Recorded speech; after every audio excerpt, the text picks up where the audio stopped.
আসসালামু আলাইকুম সপ্তম শ্রেণীর সুপ্রিয় শিক্ষার্থীবৃন্দ, আশা করছি তোমরা সকলে ভালো আছো। আজকে শুরু করব তোমাদের ইতিহাস ও সামাজিক বিজ্ঞান বইয়ের 125 নম্বর পৃষ্ঠা এবং 126 নম্বর পৃষ্ঠার ছক থেকে। এই দুটি ছক এখন আমরা পূরণ করব। চলো শুরু করি। বিভিন্ন সামাজিক প্রেক্ষাপটে আমার অবস্থান ও ভূমিকা। এরপর ওরা শিরোনাম আর কার্টুন এঁকে নিজেদের অভিজ্ঞতাগুলো ক্লাসে উপস্থাপন করলো।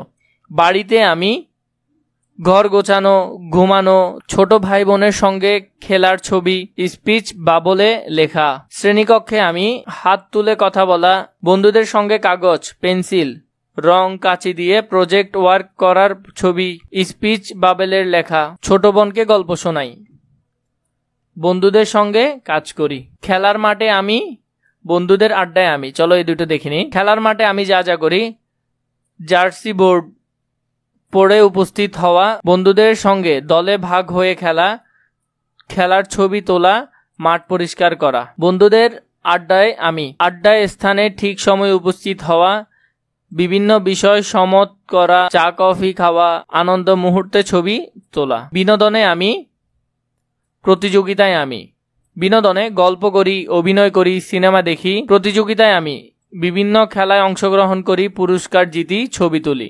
এরপর আরেকটি সহযোগিতায় আমি বন্যার্তদের সাহায্যের জন্য কাজ করি, রক্তদানে উৎসাহ প্রদান করি।